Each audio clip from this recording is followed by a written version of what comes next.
Well, good afternoon and welcome to the International Sportsmen's Expo. For those of you here, day one of our 4-day annual stop here in San Mateo. We will also be in Sacramento, Cal Expo next week for the ISE show in Sacramento. We got a lot going on here at the show. I want to remind you to pick up the show program. It's got a full schedule of events, seminar speakers, a layout of the shows, all the booths. There are 3 retailers here selling all the tackle that you see here in the tank as well. Tell you a little bit about our aquarium demonstration tank. This tank is a 3,500-gallon aquarium tank. We bring it in empty out of Lakeport, Texas, thefishschool.com. We bring it in, set it up. Once we get the water in the tank, all the fish are here on display from the California Department of Fish and Game. These fish were all shocked out of the California Delta. They will go back into the Delta. After our show is completed on Sunday, they'll head to Sacramento, spend a week up there, and then they'll be back in the Delta for all of us to catch. This poor guy on the demo tank, we have beat on him since he's been about 8 years old. His dad's been a tournament pro for years. Bub is one of the top young fishermen throughout the country, and also one of our swim bait experts. He guides on Lou Maloney's and Don Pedro. Bub's a regular on the FLW Tour. Any of you remember when Luke Clausen won the FLW Tour Championship on the pro side? Well, nobody remembers who won the co-angler side that year, but Bub Tosh made it a California sweep. He won the FLW Tour Co-Angler Championship back there. He's also won on the FLW Tour as a co-angler, now competes on the FLW Tour as a pro. And he also guides down on Lake Don Pedro and Maloney's, and is my swim bait guy on my radio show, Ultimate Bass. You hear him all the time.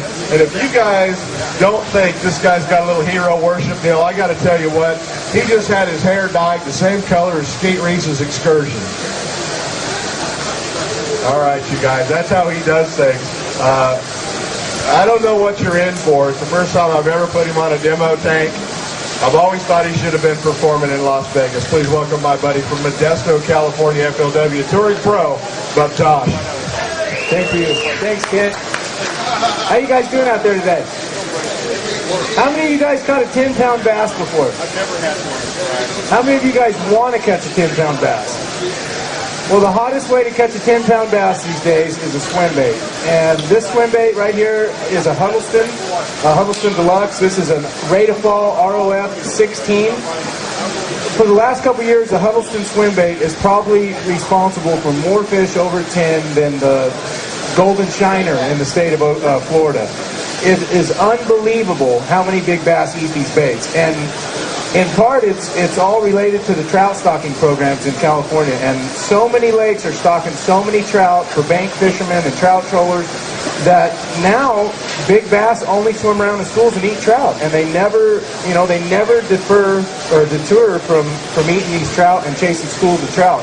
And November, December, and January are usually the months that the trout stocking programs are in effect, and you can find them in your local marinas. You can check in the paper, internet. There's a lot of ways to find out when the trout are being stocked and exactly which launch ramp the trout are stocked. And when the trout are stocked, what happens is a truck comes down through the parking lot and it backs down the ramp and it turns the beeper on. And you hear boop, boop, boop, boop. Well, pretty soon you can start seeing birds come in. You'll see some seagulls come in, maybe even a pelican. Boop, boop, boop. That trout truck will get down to the ramp and they'll open the hatch and they'll start dumping trout. And I mean, it's just, they open the floodgates and hundreds of trout spill out into your local reservoir right on the launch ramp. Well, what happens is, after a year or two of that going on, every month or so, these bass get pretty smart. And when they hear that beep, it's funny to hear that, but bass can actually hear that beep, that boop, boop, boop, and they'll start grouping up and they'll swim to the launch ramps. And they'll start coming in schools, 10, 20, maybe even 50 bass in one group, 10, 12, 15 pounds. And they have one thing on their mind. These little gummy bears right here. I've seen bass, I've caught bass with as many as 3 and 4 tails of trout hanging out of their stomach. So, that's number 5 that they've ate in the last 10 minutes. So it's unbelievable how many trout are stocked and how many big bass eat trout. Now this guy, Ken Huddleston, made this bait. It's called the Huddleston Deluxe Swim Bait. Like I said, this is an ROF 16. If you guys can see that bait swimming through the tank, it is unbelievable, the lifelike action in that swim bait.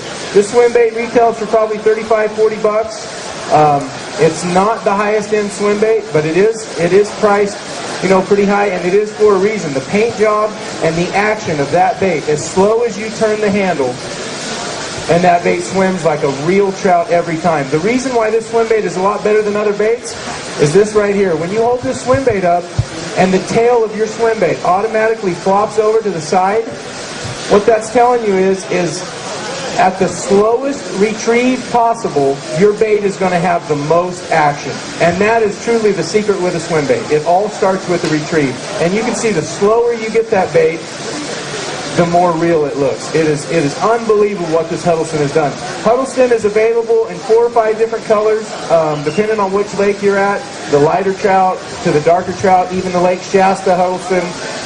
They make 4 or 5 different swim baits that I guarantee if you keep this bait wet long enough, it's going to happen. You will get a 10-pounder. Now, to start out on the Huddleston, they make 4 different baits. They make a 0, a 5, a 12, and a 16. The numbers represent rate of fall. A 0, of course, is a floater. A 5 falls 5 every 10 seconds. It falls 5 feet. A 12 every 10 seconds falls 12 feet. And a 16 every 10 seconds falls 16 feet. Also, that number represents at a slow, steady retrieve how deep that bait's going to run through the water column on the way back to the boat. Of course, the further away you can get your bait from you and your boat, you know, a lot of guys can't cast these big baits. These baits weigh 8, 9, 10 ounces. You know, you got these big 8-foot rods, 20-pound line, a 400 wide reel, and still it's hard to get these baits out there. Some of you physically aren't able to hurl these huge baits out there. I like to troll them. I like to get them out on a point. I like to drop them out on a point out deep, open my spool, and take off on the troll motor and go 150, 200 yards. The further away you can get this bait from your boat, the better off you're going to be. And that goes with every swim bait. Now back to the numbers. The floater, the 0, it's a good bait. I prefer a wooden bait or a jointed bait or one of these baits we're going to get into in a minute for the floating. The 5 is truly unbelievable. The 5 doesn't come with a top hook. It comes with no hook. And you can either put a belly hook or a back stinger hook on the 5. The 12 and the 16 come stock with a jig style hook out of the back of the bait. That's my favorite hook on a swim bait. Because when you're using a bait this big, and especially on a swim bait, bass always eat your swim bait head first. Always. A lot of guys put trailer hooks or stinger hooks in the back fin. Some guys run the cable from the belly and tuck them between the fins. For a while, I was doing that when I first started putting a trailer hook on the belly and cutting these 2 fins off and actually painting the treble hook white so it looked like 2 white fins hanging down when you buried that other hook into the belly.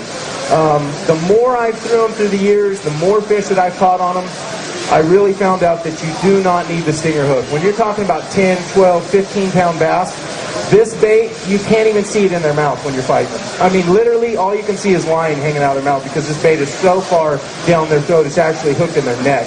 But the problem with the stinger hook is, like I said, when you have a big bass like that actually consumes the whole bait and gets it back in the crusher muscle right off the bat, when you have a stinger hook hanging or a secondary hook hanging back, a lot of times you gut hook or you deep hook a fish, and that's something that you don't want to do. You know, you're talking about a 10-pound plus fish. It takes years to get a fish that big. You absolutely, if at all possible, want to release that fish so it can continue to grow and continue to spawn in that lake. But most importantly, you don't want to hook that fish deep or affect that fish, which later cause death or something like that. On the 12 and the 16 Huddleston, I prefer the 12 or the 16 for the deep presentation. The 12 or the 16 works equally as well for the uphill. That's one big thing you're going to hear in swim bait fishing. You're either going to be going down the bank and you're going to be casting the bait at targets, and you're going to be a steady retrieve back to the boat away from cover, or you're going to be uphill in baits. You're going to be making contact with the bottom. My favorite way to fish a Huddleston bait is on the bottom, uphill. I like to get these baits out in 75, 80 feet of water, put my boat up on the point in 5 or 10 feet, and I like to bounce on the bottom all the way back to the boat. The nose of your bait sometimes gets a little skin up, but that's when you know you're doing it right, if there's no paint left on the nose of your bait. And what that does is you figure the point runs way out and slowly staggers down into the water column. And this trout comes by uphill, banging into every rock and every twig and every little stump, and it keeps digging into the bottom. Well, what happens when your swim bait hits the bottom? It forces direction change. And a lot of bass will follow these baits or track these baits for a long time. Even, they'll follow them 50, 60 feet. And the whole deal to trigger these fish to bite is a direction change. A lot of times when you're fishing this bait suspended in the water column, 15, 20 feet deep, after you're reeling it halfway to the boat, you might want to start burning that bait. Or you might want to give it a couple hard jerks with the rod tip, or, you know, a free spool, and let that bait dive slowly to the bottom. Direction change is the #1 reason why you get bit on a swim bait. Not only that it looks real and it's swimming real and it looks like a perfect trout out there just swimming down the bank, but all of a sudden that little bitty trout from that quiet little just cruise down the bank jerks to the right 3 feet or jumps up to the surface, or he's swimming on the bottom, picking a rock, bang, he hits a rock and jumps up 3 feet. Those bass come over and they get it. It's more of a reaction strike, and any time you can make a bass react to a bait, 9 times out of 10 you're gonna hook that fish. He's gonna eat that bait deep enough to get that hook. Like I said, this Huddleston bait is probably responsible for more 10-pounders than the Golden Shiner in the state of Florida. I mean, it is literally unbelievable how many big bass are caught on this in reservoirs around here every year. Last year in my guide service, we had 26 over 10 pounds taken. 12 of those fish were over 12 pounds, and half of those fish were caught on a Huddleston, and half of those fish were caught on topwater baits and triple trout. So the Huddleston is my primary bait, it's my go-to bait, especially when I can see the water temperature dropping, or from November to February when those big pre-spawn fish start to move up. The Huddleston bait, the diver, you can get it down to where they're at, you know, depending if they're 50 feet or 3 feet, you're going to get this bait to them.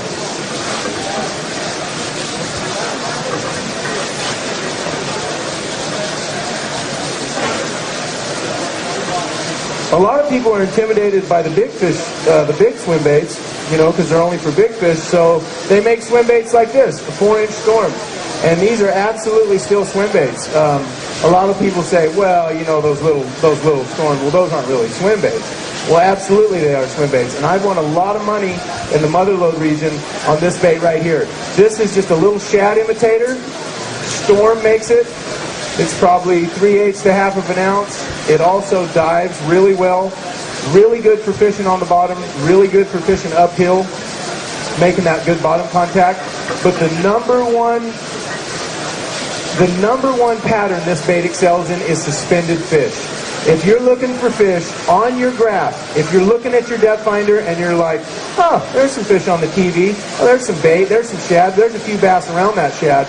The object of this bait is to get this bait over top of that ball of shad or over top of those suspended fish, away from your boat, and just try to retrieve this bait in that water column. How you do that would be the old countdown method, or actually just kind of trolling the bait. And you can pitch this bait out there if the fish are on your depth finder 15 to 20 feet over, you know, suspended over 45 or 50 feet even, and they're on the shad. You can see the ball of bait on your graph. You can see the bass kind of feeding on them. That's when this bait really shines. And what you're going to do is you're going to get this bait out past the school of fish, way past the school of fish. You're going to get it down to the depth that you need to get it to, and then you're going to try to fish this bait back through the suspended fish. You never really want to drop this bait vertical to the fish and work it like a jig and spoon. It works much better coming back on a pendulum, swinging back to the boat on a semi-taut line, you know, just tight enough to keep it swimming, and just a little bit of pressure on that line, positive pressure, and keeping that line tight, it always continues to swim forward, and that little tail keeps swimming. So, absolutely, these little shad baits, storms, there's a million brands that make a 3- and 4-inch shad swim bait. These are absolute as deadly as the big swim baits, only the big ones usually catch a lot more bigger fish.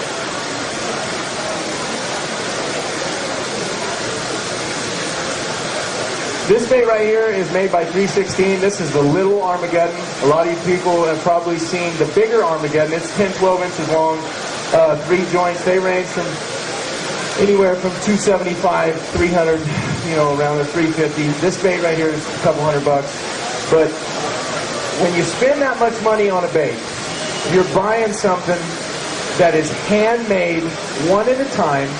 Each dot, each fin, each rib in the fin, everything is hand done. This is a brand new one, but I have one of these that I didn't bring with me today. I will later this week. It doesn't have any paint left on it. I have a bait that we've caught probably 60 fish from 6 to 13 pounds on. one of these smaller trout. I do like the bigger one better because you get less bites on it, but they're always big ones, and it works a lot better for the guide trip and stuff when guys are just wanting that 10-pound bite. This bait right here at Lake McClure, Lake Tulloch, any of the lakes of spotted bass, Orville, Shasta, this bait right here will catch a 1.5-pound fish. Absolutely. This gentleman brought up an interesting point. He said, do you fish these baits on the Delta? The Delta is one of the true big fish areas that we have. And anytime that you can put a bait this size, or bigger, 10, 12 inches, in a place like the Delta where there are a lot of 8, 10, 12-pound bass swimming, absolutely you're going to catch them.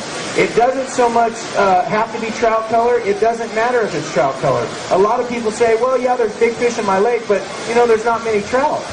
Well, color doesn't matter. Action, size, profile, and getting the bass to react to the bait. That's the main thing. If there is big fish in your pond or your reservoir or your lake by your house, a swim bait is the #1 way to catch that bass. This bait right here, along with a lot of the other wooden baits, some of the baits have 2, 3 joints. Some of them have kind of a scoop nose or a shovel nose. This one has like a coffin style bill. The coffin style bill bait I really like because it has that choppy action. Really pulls the head right and left of the bait, which in turn makes the back half of the bait really want to swivel and really clank. You're really going for noise with these baits. You really want that bait to slap, clank, clank. The hinge points are designed to they're made out of graphite, so they're really made to squeak and squeal. The tail is also on a joint. This tail will flip back and forth. This is a plexiglass tail with a metal pin. Everything is for a reason. This deep clunk, the way the hooks clunk into the bait, all of that sound really, really helps the bait. If you had a giant topwater bait that didn't make any noise, I don't think you would be subject to catch as many bass as one up there on top that sounds like a garbage truck coming down the alley. I mean, these bass, you get this bait out there on the surface, you start twitching around. I mean, it looks like a trout. It's a trout dying. And that bait starts clanking, clanking, clicking, jerking around. Those fish will come out at 25 and 30 feet to get this bait. One big misconception. I think the #1 wrong move to make with any floating bait you buy, any topwater bait, the worst thing you can do is take that bait, short cast, long cast, whatever, take that topwater bait, throw it out there, hit the water, and start bringing it back. That is the #1 worst possible thing you could do. You never throw that bait out there and start bringing it back. A lot of times, the biggest fish or the days that I have the most bites on these baits will be days that you get this bait out there, and even if you have the spool open and you're trolling motoring away from the bait, you feed 3 lines so that bait doesn't move. That bait will actually sit out there on the surface, and a lot of the strikes come within the first 10 minutes. And that sounds like a long time to let a bait stand up there and just sit up there and you just watch it sit for 10 minutes. That sounds like a long time. I've already been up here 10 minutes talking. 10 minutes is no time to catch a 10-pounder. So you throw that bait out there, you let it sit. You get as much line as you can between you and the bait. That bait's sitting out there on that point or over that tree. If you know the back of a cove or a creek channel, you say, hey, I know a creek channel where there's a bunch of wood at, 10 feet under the surface. I'm going to go throw this floater over those deep trees. You get this floater out there and you let it sit. Keep letting line out. You get about 100 yards away from the bait. 50 to 100 yards would be best. Let it sit. Let it sit. 10 minutes goes by. 20 minutes goes by, you eat a sandwich, you talk to your buddy, great conversation, drink a beer, whatever you do, don't touch the bait. Let it sit. Glass calm, not a ripple on the water, and you got a foot-long trout sitting out there sitting over that point. 20 minutes goes by.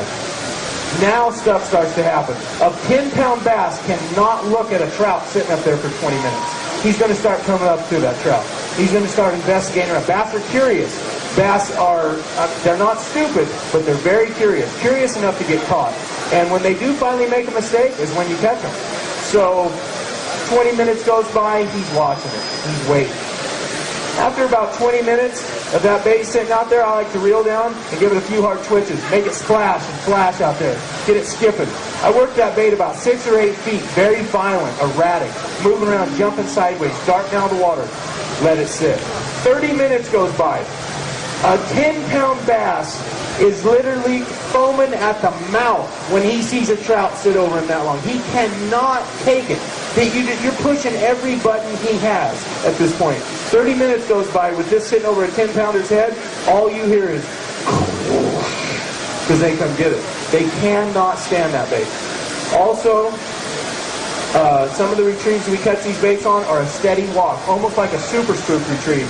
You know, a lot of people have caught topwater fish out here, and you know, the best retrieves are a twitch and a pause, and a twitch and a pause, a twitch and a pause. Well, with these big topwater baits, if they don't eat them on the complete, absolute dead stick, then they want it moving. They want it clunking, and they want to make it noise. So I start bringing them back like this. I'll do 4 or 5 twitches, let it sit. 5, 10, 30 seconds. Start twitching it, let it sit. When you give this bait an erratic or a violent retrieve, and it's darting right and left, it's jumping out of the water, you'll work this bait 9 times out of 10. You'll work this bait within from here to the end of the tank, and you'll get your bite. These bass will follow and track this bait for 50 to 100 yards and wait till they get it right beside the boat, right when you're about to go, he ain't gonna eat it, and you start reeling it in, he gets it. Because he's been sitting out there waiting for it, looking at it, foaming at the mouth, deciding if he's gonna come get it. Wait another minute, it keeps bobbing out there. It keeps clicking. Once you get it beside the boat, those bass can see that boat out there. Those big bass see that trout coming to the boat. It's almost like that trout swimming to the bank or a dock, and he's trying to get away. And those big bass, in their mind, they feel that they have this trout pinned. They have him pinned against the bank or the boat or whatever it may be. There's something in between them and the trout. That's when they really get violent, and they'll come out and they'll get that bait.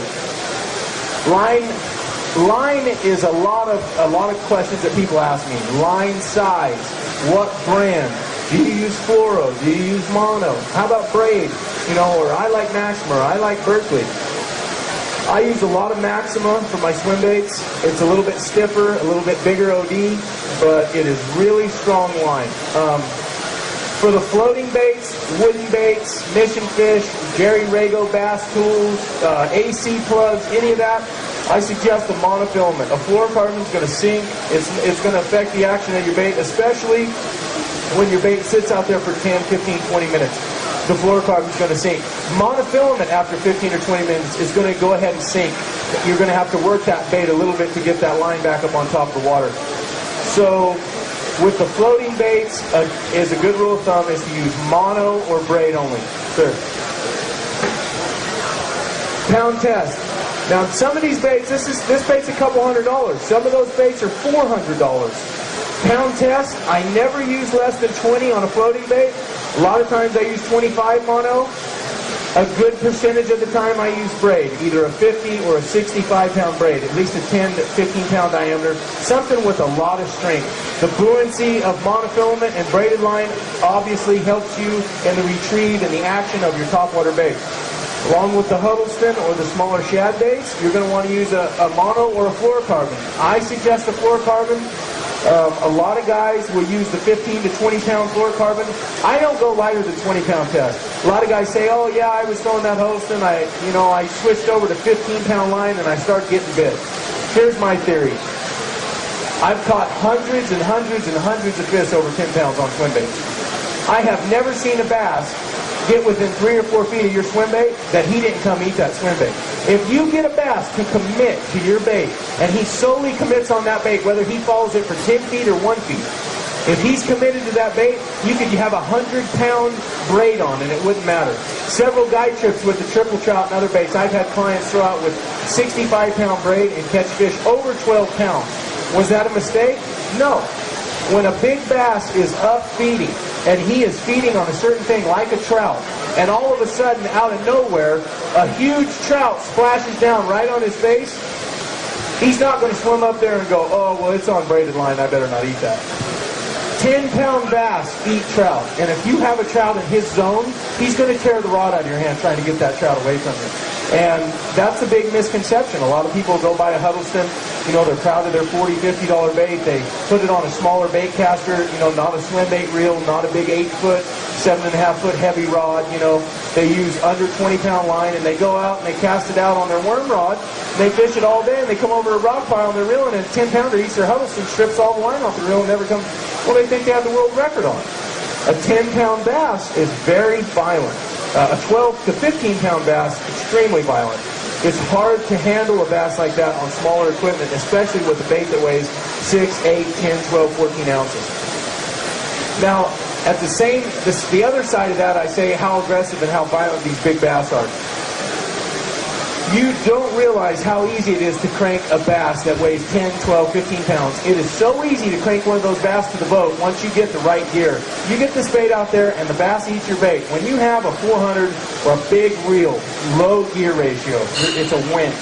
You know, it'll handle 300 yards of 20-pound line. You can salmon fish with this rod reel.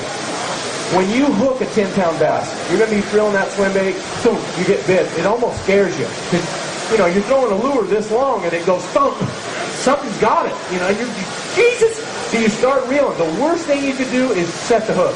If you throw your swim bait out there and you get bit and you jerk, what's going to happen is you're going to jar that swim bait out of that fish's mouth and you're going to lose that fish.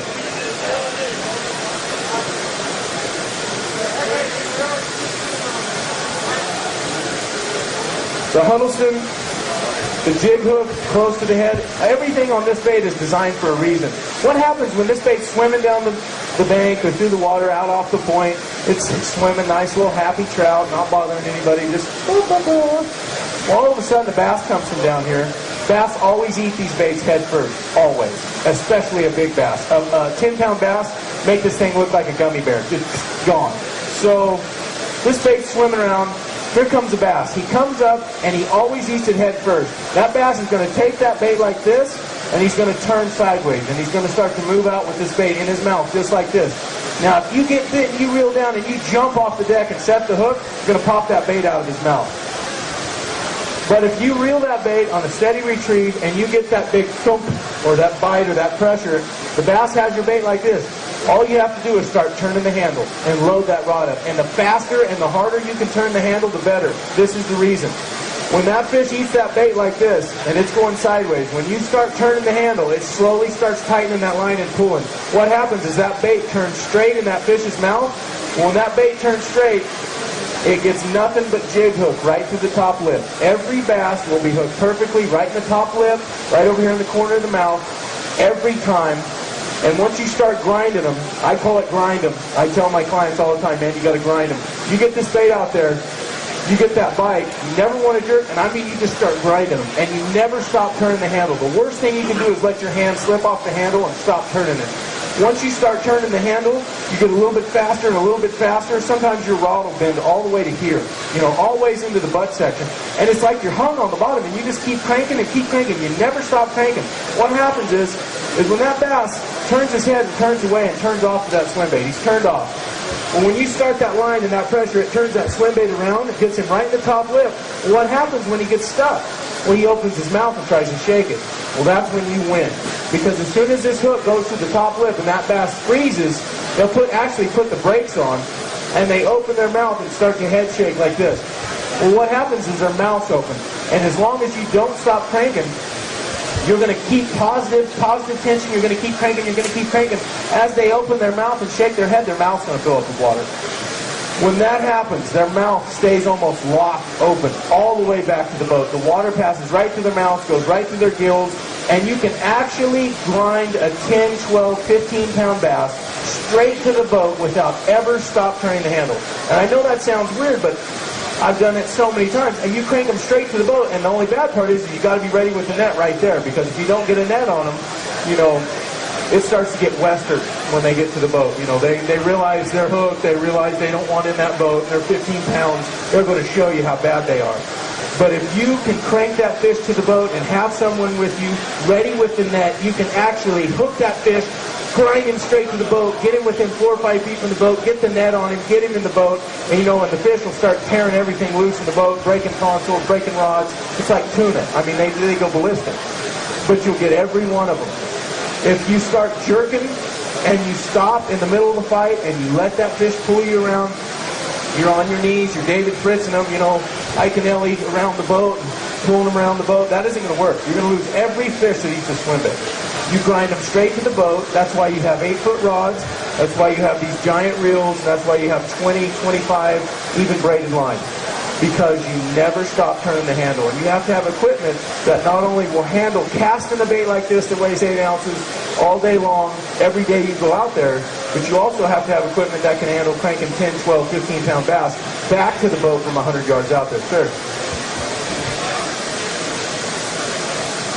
Absolutely. The only tournament circuit that doesn't allow you to use the net is BASS, and that rule changes every other year, basically. I mean, some years they got it, no net rule. Some years they let you have a net.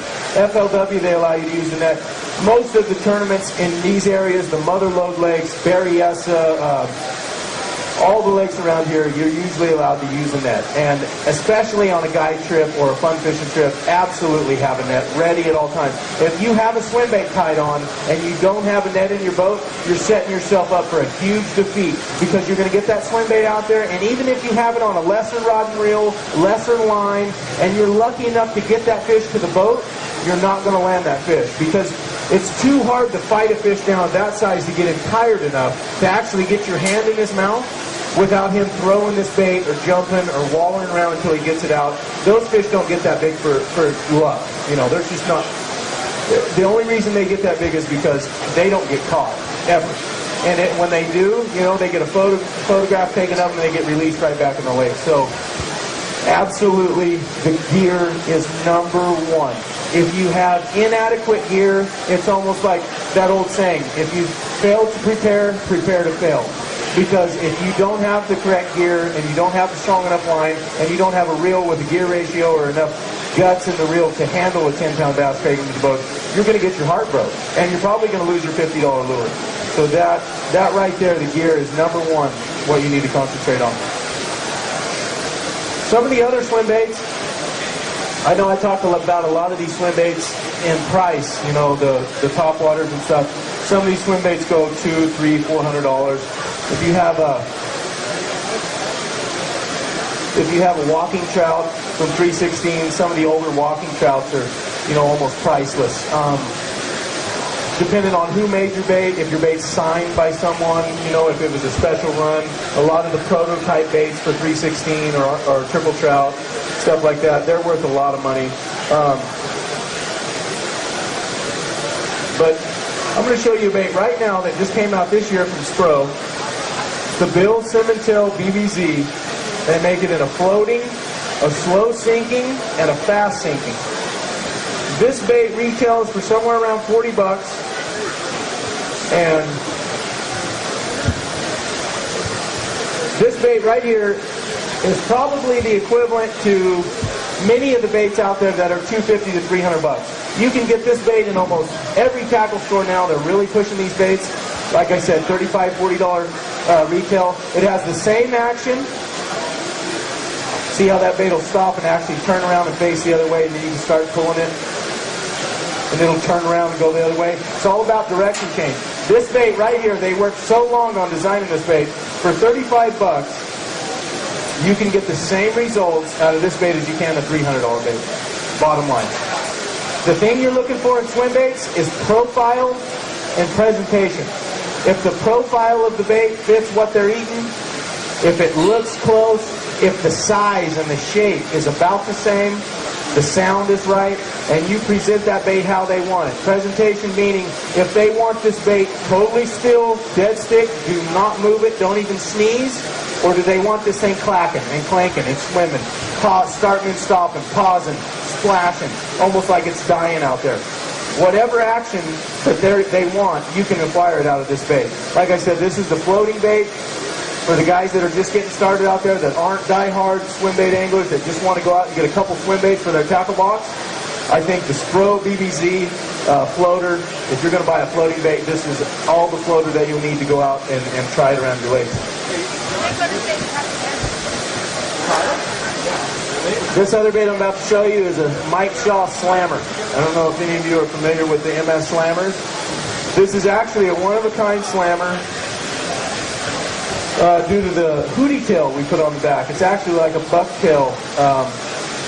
The guy made it kind of a special run. It's a thing I had an idea for the Delta with my friend down here in the crowd. This bait right here, it has 3 joints. And with the 3 sections, this bait is naturally going to clank and clack, click, click, click. It's going to make a lot of noise. It's going to have a lot of action with a little bit of movement. You know, what you're looking for in swim baits is the least amount of effort you have to give to that bait to get it to produce fish for you.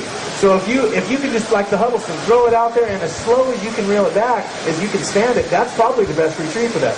This bait right here, it's the most noise you can make with this without moving it very far. If you can pull this bait just a foot, but it moves 4 or 5 times in that 1 foot that you pulled it, you're really accomplishing something that you need to accomplish. But this is an MS Slammer. It's kind of a one-of-a-kind deal with that tail. They usually have a rubber tail or a swim tail, but this is also top water.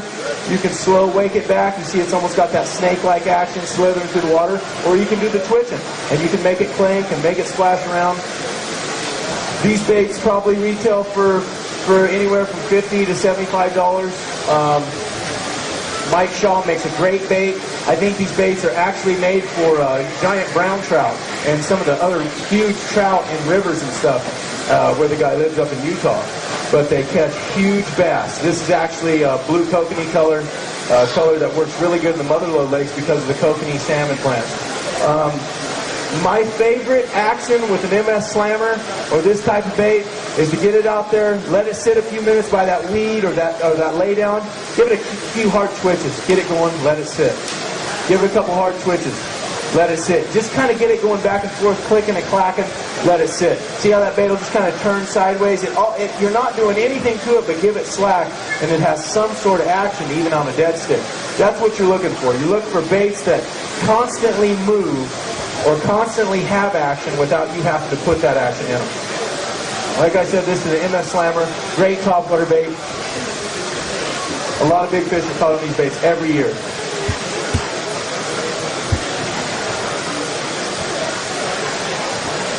What was that question?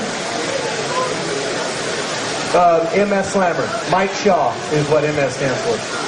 This bait right here is one of the old cast stakes. This bait's probably worth a lot of money, actually. It's an old wooden head bait. It has a rubber, most of the body is rubber. I actually painted the treble hook on this white. One of the deals I kind of got into, I had a lot of bass over the 10, 12 pound mark come up to my baits, and the water was so clear that they'd actually come up to the bait and I could watch them.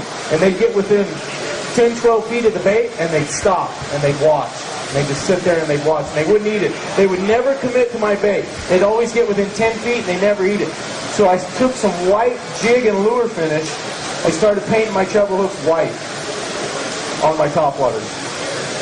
I bet it helped catch 50% more of the fish that you saw come up on the bait or you could see suspended under the bait. When I started painting the hooks white, I caught at least half of those fish that would come up within 10 feet and leave. This bait is being over half rubber. You can't cast these baits. It's really actually hard to find these baits. These baits are glued to the head. The rubber glues to the wood. You can buy replacement bodies for them. This is actually a floater or a troller. A lot of guys use this bait to troll. This bait will get down as deep as you really want it to go with the troll. The longer you troll it, the deeper it's going to go. This bait, unfortunately, is so heavy and so big and bulky, you can't cast these baits. They rip in half. The bodies will just separate from the head. But you get this bait out there and you just start trolling it out with your big motor. You just take off and you just troll this trout with your outboard engine just like you would troll anything else. You know, it's basically as slow as you control it. You get this bait down 35, 45, 50 foot on some of those bigger fish out on those deeper points. Buoy lines. If you know any marinas on your lakes that have a buoy line, and a buoy line meaning a buoy line connected by cable or log, you know, some of them have logs in between. Most of them have cables that are submerged 10, 15, 20 feet. Those cables run all the way across those buoys and they're submerged 15, 20 feet. What happens is those big bass suspend on those cables. They suspend on buoy ropes, they suspend on lines, they suspend on dock lines, dock cables. You know, a lot of people don't know this, but probably one of the best swim bait spots on your lake is by the gas dock in your marina or around a big marina in your lake. The bigger bass congregate around structure, and the only way to pull those big bait off of that submerged structure like those cables is to throw something that imitates what they're out there eating. And like I said, your buoy line could run across the mouth of a cove or the back of a cove. That buoy line could be 15, 20 feet deep. It could be over 150 foot deep. Those bass are going to relate to that cable. Any vertical type structure they can get out into the lake, they're going to get on.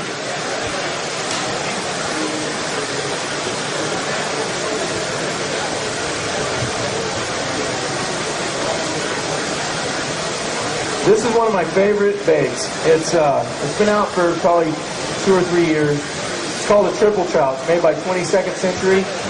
This is an 8-inch standard dark rainbow. My favorite bait is the 10-inch standard. I've caught a lot more fish over 10 pounds on the 10-inch than I have the 8-inch. But the 8-inch catches them, down to 1 3/4 pounds, 2 pounds. This bait is absolutely phenomenal. This bait retails for probably around $100, $115. It doesn't look like much, but when you put it in the water, it swims like no other bait. And it has 2 joints in it. And what's going to happen on the retrieve of this bait is once you get that bait out there, you let it sink down a little bit, you're going to start reeling it, and that bait's going to turn completely around and go the other way. Direction change. That's a big thing. You start it swimming, and it's going to go around. What happens on this with this bait is you're going to get this bait way out by a dock or a tree or a lay down or a point. Docks are my favorite. You're going to get this bait coming down the dock, and you're going to pause it. You're going to count to 5. And you slowly start. Sometimes they foul up. You just bring them right back in, fix the foul. But what happens when you get this bait out there by your dock or your lay down, it kind of has just a standard swimming action, just like every other bait. You slowly start swimming that bait out from that cover, and then you kill it. It's so erratic when you kill that bait. It absolutely turns around, makes a 180, turns around and kind of laughs at the fish, and just sits there in that cover for a second. And if it sits there too long, you're going to... I might have to pay property tax on that one right there. That one's going to stay a while. But if you get that bait down to that cover, go ahead, sir.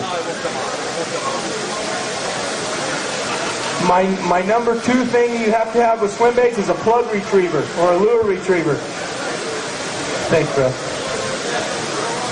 Got to have a lure retriever with baits that are $100, $200, $300, $400. A lure retriever is your best friend.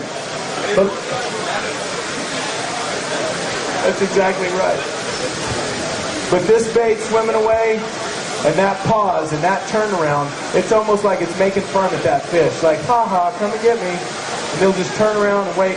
No other bait on the market has this ability to do that. I don't know exactly why this bait turns so good, but as you can see, when it's coming through that tank, this bait will actually just stop and turn on a dime. It is so erratic, and this bait takes little or no effort to make it do that. I don't even have to move my body. I don't have to jerk that rod. You see that big boy coming up to look at it. You don't have to jerk the rod. You don't have to do anything. 4 or 5 cranks of the reel, small rod tip twitch. 4 or 5 cranks of the reel, small rod tip twitch. Any of these retrieves, short bursts, killing it. You can play with the retrieve. Sometimes I get on the bite where you're almost just starting stopping it. It's always going. It never stops going just for a couple seconds at a time. But the best retrieve with it is that slow, standard retrieve. 4 or 5 nice cranks, get it swimming, and then kill it. 4 or 5 cranks, get it swimming, kill it. And that dart, that direction change, that's so abrupt and just like it's almost escaping. They can't take it. They will absolutely come and crush it. Like I said, this bait probably retails for $100, $125. Some other companies make baits just like these now. This is the original bait, the original 22nd triple trout. A lot of companies have baits similar to them now because of huge success on these baits. One of them is River to Sea. This is a replica of that bait. This bait will retail for $40 or $50. It's not a triple trout, but it's the next best thing. If you can't get a triple trout, you can get one of these for half price. And this bait imparts along, the same action. This would be a slow sinker bait. Triple trout also makes floaters and fast sinkers. This is a slow sinking bait, and it doesn't have that abrupt action as a triple trout. It's more of a tighter, stiffer to the side. That triple trout is just unbelievable, the amount of action in a bait. and you don't have to literally do anything to it. But like I said, this is one of the copies out of a triple trout. It's really effective. This one's made by River to Sea.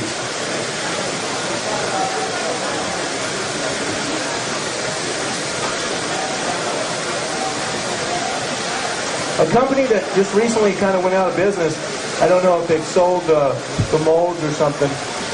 Somebody's sooner or later going to start making this bait. This is a 6-inch Megabaits LA slider. A lot of guys didn't get on this in Northern Cal. A lot of guys are still using the Optimums and stuff. When these baits came out, I really got on them strong. Great bait for 3 to 8 pound class fish. Unbelievable bait. This bait has a huge following at Diamond Valley down south. A lot of the guys at Diamond Valley, you know, literally foam at the mouth to get this bait. It's just like live bait out there on Diamond Valley. And a lot of that, I think, has to do with the size of the trout that they plant. Along the year lakes, if you're able to check the stocking reports or the stocking guide, if you're able to look at the paper, talk to the fishing game. If you see a ranger out there, stop him, ask him. See trout fishermen trolling, pull over to the trout fishermen, ask them. Say, can I look at your trout? What do they look like? How big are they? These people will be more than happy to show you their trout on their stringer that they're proud of, that they troll for all day.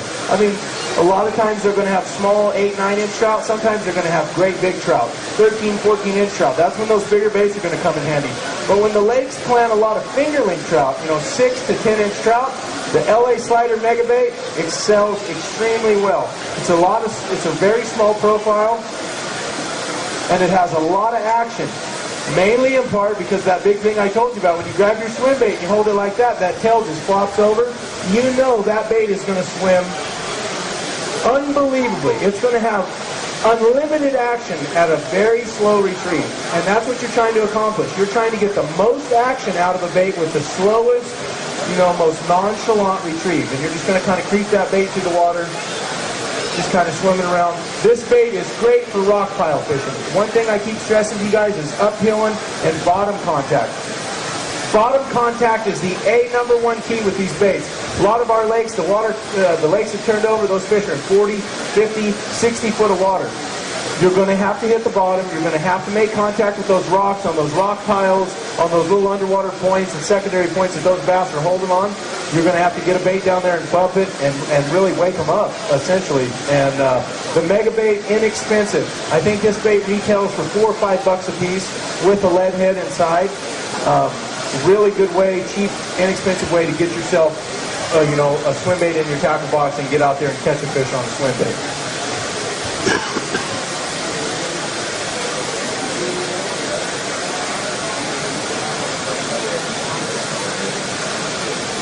This bait right here is a mission fish bait made by 316. This is one of the best baits around here, like the Delta and Clear Lake. A lot of guys got onto these baits the last couple of years pretty hot and heavy because of the weedlessness. This bait actually rigs weedless. You can swim it through brush, tules, grass, anything. Comes with a single hook and the bait. You just take your line. There's a hole drilled in the nose of that bait. You just take your line and run it right through the hole of that bait. And that line's going to come out here in this belly section. This belly section's cut out for that hook to slip up there and hide away like a Texas rig worm. What you're going to have is that bait sliding on your line. And then you just tie your single hook on directly to the line. You're going to want to use, in a 6, 7, 8-inch bait, you're going to want to use a 5 or a 6/0 hook. EWG hook stands for extra wide gap. You want the extra wide gap in the hook because of the thickness of the plastic. This bait is probably at least a 1/2 inch thick, and it's probably 3/4 to an inch tall. So there's a lot of rubber in that middle section of that bait that this hook has to go through to get one's mouth. When you get the hook tied on, you're just going to slip that hook right up here in the nose section of the bait. And this bait, and the belly of this bait is cut out like a fluke or, a super fluke or something, a sluggo bait. Slip that hook in there. You're going to bring the point of the hook right to the back. Just like that. So now your bait's Texas rig weedless, almost like a tube or a craw or anything. You can fish this bait through anything. A lot of the guys at Clear Lake and the Delta, those fish are in pre-spawn and spawn. They get way back in the junk. It's hard to get a spinnerbait through that stuff. This bait right here, reel it through anything you want. You can bottom bounce with it, reel it through laydowns, reel it through standing grass. If you get grass balled up on it, it's almost the same principle as a rattle trap. Get it caught in the grass, it's balled up, pop it out. Another good thing with this bait, because the weight is all the way in the nose of the bait, it falls always nose down. And when you jerk this bait or pop this bait, it's very erratic. It gives a great direction change. You start reeling it and you snap it, it's going to jerk to the side, jerk up. Any kind of direction change you can get in a nice slow retrieve. This is a mission fish made by 316 Bait Company. And like I said, it's a fairly inexpensive bait, $7, $8. It ties onto a main line. I suggest 20, 25 pound test, even braid. It's got a single hook. Like I said, this is a 6-inch bait. They make them 5, 6, 7, and 8 inch. You're going to want to go with a 5 or a 6-aught hook. Mission Fish by 316 Bait Company. It's like a chapter in the Bible, 316. Once again, even though this bait is so weedless, you can actually play a little trick with this bait. If you're not fishing tight cover and you're getting some fish to come on, go ahead and strike that bait, you can leave that hook sticking out of the back like that, exposed. And that's going to increase your hookups. But once again, you can't really get it through the cover that this bait was designed to go through. This bait was designed to be for the angler to get a swim bait and a bigger profile bait into an area where a normal swim bait can't go because of the treble hook or the exposed hook. This is a great inexpensive bait. It does catch big ones.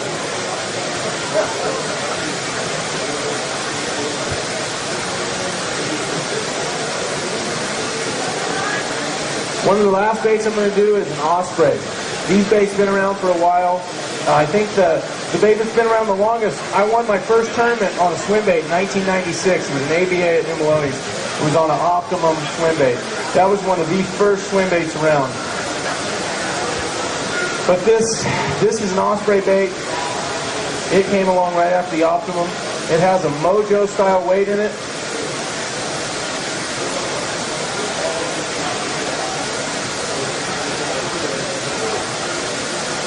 Almost like a Carolina rig or a worm weight. What happens is this is just a big chunk of rubber.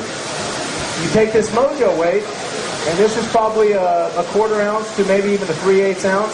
You take that Mojo weight, these baits have a hole starting here at the fin, goes all the way through the nose. You just thread your line through the nose and tie the hook on, leave it weightless, and it really, really takes. You have to fish very slow, but it only fishes about 1 or 2 deep. If you want to get this bait down a little bit, you take this Mojo weight and you put this Mojo right in the nose of the bait, you slide it on in, and you've just added essentially a 1/4 ounce to 3/8 of an ounce to your swim bait. So now this bait that really excelled at 1 foot to 4 feet, now this bait's going to really excel to 10 to 12 feet, and it's going to get down there without affecting that nice slow action. Another thing about it, the swim bait, how do you know if you got a good swim bait? The action. Look at this bait just lay over when you hold it like that. You know this bait's going to swim by the way it just lays over and flops around. These are just a few of the baits that I've showed you. There's millions of them out there. If you were going to start a tackle box at this fishing show with baits, you're going to need a Huddleston swim bait. Color, light trout, dark trout, doesn't really matter. Like I said, color is not the biggest key. Action is. You want to get a Huddleston, a triple trout, and some sort of floater. Either an AC plug, a big 3-4 jointed bait, an MS slammer, or the Spro. Whatever it may be, you need those 3 baits, and you will put a 10-pounder in the boat this year. Thanks, guys. Any questions before I get out of here? Sir. Extremely good question right there. Do I ever put any scent on my baits? I'll tell you this, that this company called ProCure has came out with stuff that is whole ground hatchery trout. They take hatchery trout, grind them up, put it in a bottle. It is like liquid gold on a Huddleston. You soak that Huddleston down, that scent exudes off and leaves a scent trail behind the bait, and it smells like live trout, what they're eating. So absolutely, a smelly jelly or a paste is very good for a swim bait.